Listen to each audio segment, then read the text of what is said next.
नमस्ते, आप देख रहे हैं ऑर्डिनरी और मैं हूँ लालिमा। आज सुबह जब अखबार पढ़ने बैठी तो मेरा तो दिमाग ही ख़राब हो गया। मुझे गुस्सा आया इस समाज पर, इस समाज के कुछ लोगों पर और उनकी करतूत पर। लगभग सभी अखबारों में नाबालिग बच्चियों से रेप के 3 मामले छपे थे। तीनों ही वारदात बहुत ही ज़्यादा डरावनी थी और तीनों ही वारदात दिल्ली की थी। हम आपको एक एक करके तीनों मामलों के बारे में बताएंगे। सबसे पहले हम बात करते हैं दिल्ली के शाहदरा इलाके के नगर निगम स्कूल में हुए रेप केस की। यहाँ पर 10 साल की एक बच्ची शाहदरा इलाके के नगर निगम स्कूल में पढ़ती थी। उसके मम्मी पापा यूपी में रहते थे, लेकिन वो यहाँ पर अपने मौसा मौसी के साथ रहती थी। स्कूल की छुट्टी होने के बाद या तो उसकी मौसी या तो उसके मौसा जी उसे लेकर घर जाते थे। 5 फरवरी के दिन भी जब स्कूल की छुट्टी हुई तो बच्ची अपने मौसा मौसी का इंतज़ार कर रही थी, लेकिन तब तक कि उसे लेने कोई नहीं आया। स्कूल के सारे बच्चे घर चले गए थे, यहाँ तक कि स्कूल की उनकी जो क्लास टीचर थी उसने भी बच्ची को चौकीदार के हवाले छोड़कर वो भी घर चली गई थी। बच्ची स्कूल में अकेले थी। उसी वक्त स्कूल में काम करने वाला सफाई कर्मचारी बच्ची के पास आया, जिसका नाम श्योराज है। श्योराज ने बच्ची को क्लासरूम के पीछे बने एक खाली कमरे में लेकर गया, उसे डराया धमकाया और उसका रेप किया। उससे कहा कि अगर वो इस बारे में किसी को बताएगी तो वो उसे जान से मार देगा। बच्ची डर गई। जब वो घर पहुंची उसने किसी से कोई बात नहीं की। दूसरे दिन उसने खाना भी नहीं खाया और वो स्कूल भी नहीं गई। अगले दिन उसकी तबीयत खराब हो गई।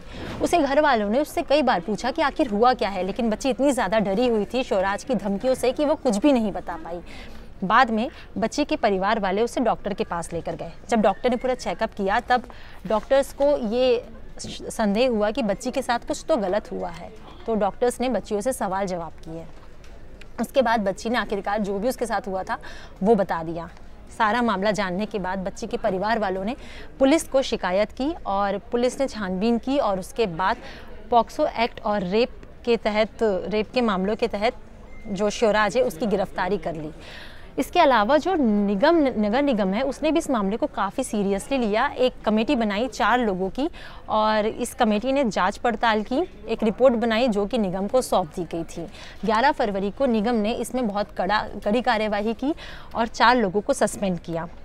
स्कूल के principal Vinay Kumar, class teacher Anuradha, चौकीदार विजेंद्र कुमार और विद्यालय सहायक सत्येंद्र सिंह को निगम ने सस्पेंड कर दिया और इस पूरे मामले में फ़िलहाल आगे की कार्यवाही चल रही है। ये तो हमने आपको रेप का पहला मामला बताया। दूसरा मामला दिल्ली के निहाल विहार इलाके का है। ये मामला जो है वो 9 फरवरी की शाम का है। 7 साल की एक बच्ची अपनी छोटी बहन के साथ चाउमीन खरीदने गई थी। जब वो मार्केट पहुंची तो चाउमीन की दुकान बंद थी, इस वजह से वो वापस आने लगी। रास्ते में किसी आदमी ने उसका अपहरण कर लिया। जो छोटी बहन थी उसकी, वो दिव्यांग थी, वो बोलने सुनने में लाचार थी। वो रोती हुई भागती हुई अपने घर पहुंची। जब छोटी बेटी को रोता भिलकता देखा और ये देखा कि उसके साथ उसकी बड़ी बहन तो है ही नहीं, तो परिवार वालों ने खोजबीन शुरू की और पुलिस को कंप्लेन की। रात भर पड़ताल चली, खोजबीन होती रही, लेकिन जो बच्ची थी वो नहीं मिली। दूसरे दिन सुबह पास के ही एक पार्क में एक बैग में बच्ची की लाश मिली। बच्ची के हाथ पैर रस्सी से बंधे हुए थे, उसके गले में फंदा था और उसका सिर कुचला हुआ था। उसकी पूरी लाश खून से लथपथ थी। बच्ची के परिवार वाले ये कहते हैं कि अगर रात में ही पुलिस ठीक से कार्रवाई कर लेती, ठीक से खोजबीन कर लेती तो उनकी बेटी आज जिंदा होती।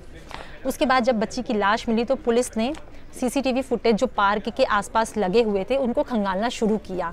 एक फुटेज में उन्हें दिखाई दिया कि पड़ोस का ही राजेंद्र नाम का एक लड़का उसका जो पिता है जिसका नाम है राम शरण, वो दोनों स्कूटर पर सवार होकर पार्क साइड जा रहे थे और उनके स्कूटर पर काले रंग का एक बैग था। थोड़ी देर बाद वो लोग वापस लौटे, लेकिन उस वक्त उनके स्कूटर पर वो बैग नहीं था। पुलिस ने शक के आधार पर दोनों को हिरासत में लिया। पूछताछ हुई। पूछताछ में राजेंद्र ने सारी बात कबूल कर ली। उसने ये बात बताई कि उसने पहले लड़की का रेप किया, उसके बाद दोनों ने मिलकर उसे मारा और फिर किसी को पता ना चले ऐसा करने के लिए उन्होंने पार्क में बच्ची की लाश छोड़ दी थी।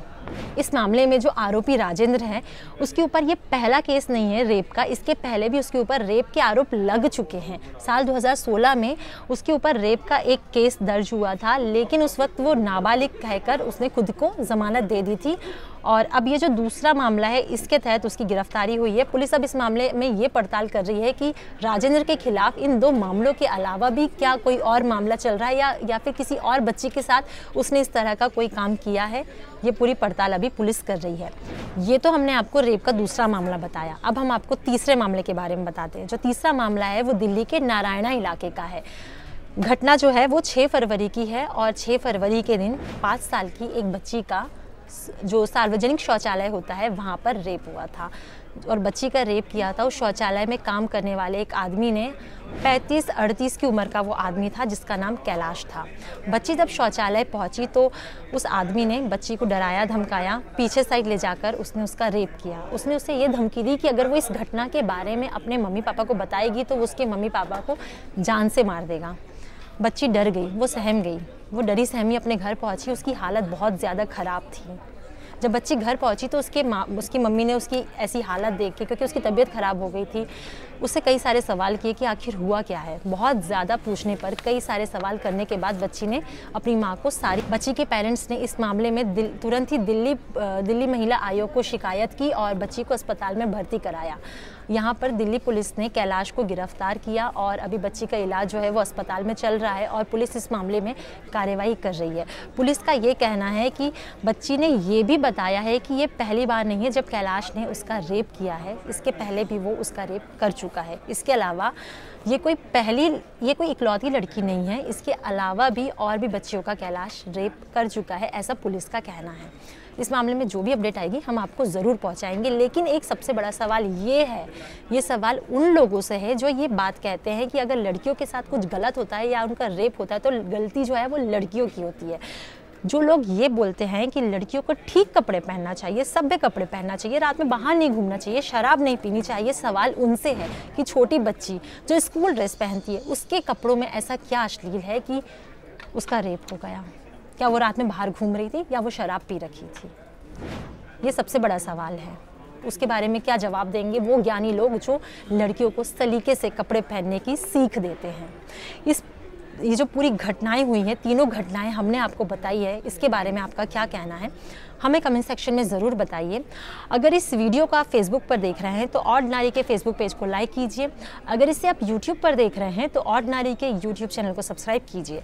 साथ ही बेल आइकन भी क्लिक कर दीजिए ताकि हर नई वीडियो का नोटिफिकेशन आप तक सबसे पहले पहुँचे। Thank you.